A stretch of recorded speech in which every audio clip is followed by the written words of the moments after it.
మహాగణపతిం మనసా స్మరామి మహాగణపతిం మనసా స్మరామి. Dear creations family అందరికీ నా హృదయపూర్వక ధన్యవాదాలు. సో అలాగే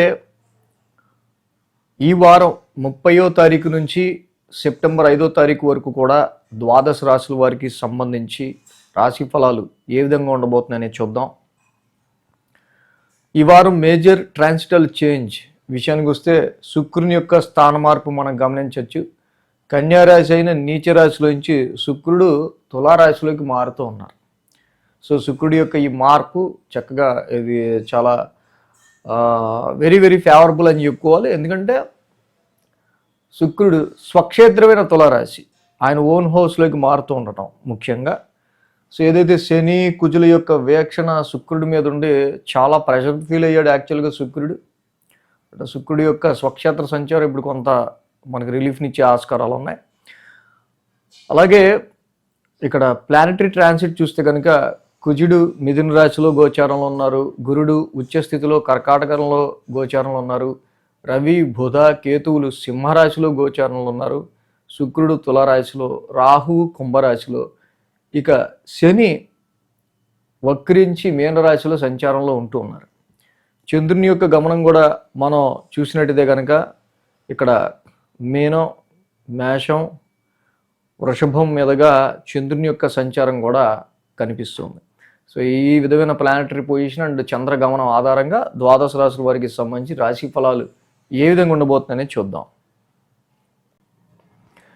మేషరాశి వారికి సంబంధించి చూద్దాం.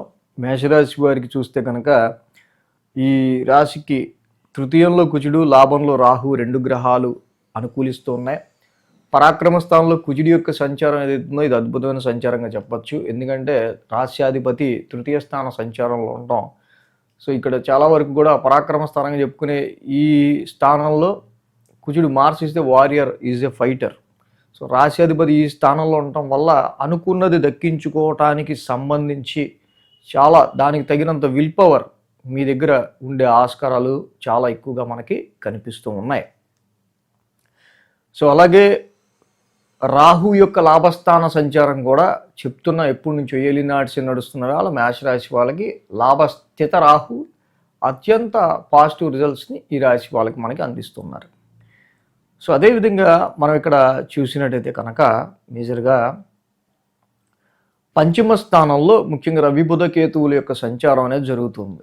ఈ 5th హౌస్లో రవి కానీ బుధుడు కానీ కేతువు కానీ ఈ యొక్క సంచారం ఏది అంత అనుకూలంగా ఉండదు. సో కాబట్టి ఇక్కడ అనుకున్న పనులు అనుకున్న సమయంలో అవ్వడానికి సంబంధించి, సంతానపరమైన విషయాలకు సంబంధించి, ఇన్వెస్ట్మెంట్స్కి సంబంధించి వీటి విషయాల్లో కొంచెం మనం హర్డిల్స్ అనేవి ఫేస్ చేసే ఆస్కారాలు కనిపిస్తూ ఉన్నాయి. వారం ప్రారంభం మనం చూస్తే కనుక ఇక్కడ 12, 1, 2 స్థానాల మీదుగా చంద్రుని యొక్క సంచారం ఉంది.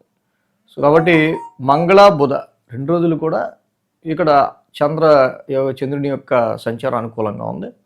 2 రోజులు కూడా వీళ్ళకి అనుకూలంగా ఉంది. సో వారం ప్రారంభం చూస్తే కనుక ఆది సోమవారాల్లో 1000 స్థానం నుంచి చంద్రుని యొక్క సంచారం, హెక్టిక్ స్ట్రెస్ స్ట్రెయిన్, చాలా అలసిపోవటం, ఆరోగ్యపరమైన విషయంగా వీళ్ళు కొంచెం జాగ్రత్త వహించడం అనేది మంచిది.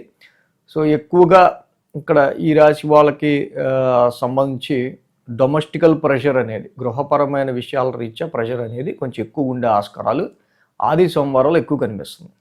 మంగళ బుధవారాల్లో చూస్తే రాశిలో చంద్రుడు అనుకూలిస్తాడు. ఆ రాశి అధిపతి కుజుడు తృతీయంలో ఉండడం వల్ల మంగళ బుధవారాల్లో అనుకున్న పనులు అనుకున్నట్టుగా మీరు చేయడానికి తగ్గ సంకల్పం, ఆ యొక్క స్ట్రాంగ్ మైండ్ మీకు ఉంటాయి. అలాగే గురు శుక్ర శనివారాల్లో చూస్తే చంద్రుని యొక్క ద్వితీయ స్థాన సంచారం. సో వ్యాపారానికి సంబంధించిన విషయాల్లో కావచ్చు, మ్యారేజ్ మ్యాచెస్, మ్యారిటల్ లైఫ్కి సంబంధించిన విషయాల్లో అంత న్యూట్రల్ రిజల్ట్స్గా మాత్రమే మనకి వీటి విషయాల్లో కనిపిస్తూ ఉంది. అలాగే ఈ రాశికి మెయిన్ మనకి ఇక్కడ శని యొక్క సంచారం ఏదైతే ఏలినాటి శని నడుస్తూ ఉందో ఉద్యోగపరమైన విషయాల్లో తీసుకునే డెసిషన్స్ పట్ల కొంచెం జాగ్రత్త వహించడం అనేది మంచిది. ఎంత కష్టపడ్డా శాలరీ హైక్స్, ఇంక్రిమెంట్స్ రావట్లేదు అంటే ఈ నెలలో ఇంక్రిమెంట్స్ హైక్స్ పడే వాళ్ళకి కొంత ఎలాంటి ఒక రకమైన ఫీలింగ్ అనేది ఉండే ఆస్కారాలు ఉండొచ్చు. సో ప్రతి శనివారం శనికి తైలాభిషేకం చేసుకుంటే వెళ్ళటం చాలా మంచిది. విష్ణు సహస్రనామ పారాయణం చేసుకోవటం వల్ల కూడా పంచమ స్థానంలో ఉన్న ఈ గ్రహాల యొక్క దోషం ఏదైతే ఉందో సో అది కొంచెం రెడ్యూస్ అయ్యి సంతానానికి సంబంధించి ఇన్వెస్ట్మెంట్స్కి సంబంధించిన విషయాల్లో కూడా కొంచెం పాజిటివ్ రిజల్ట్స్ వచ్చే ఆస్కారాలు ఉంటాయి. కాబట్టి ఈ వారం కంపల్సరీగా శనికి అలాగే విష్ణు సహస్రనామ పారాయణం ఇవి చేసుకోవటం చాలా మంచిది. ఈ వీడియో కనుక మీకు నచ్చినట్లయితే లైక్ చేయండి, షేర్ చేయండి. మరిన్ని అప్డేట్స్ కోసం సబ్స్క్రైబ్ చేయడం మాత్రం మర్చిపోకండి.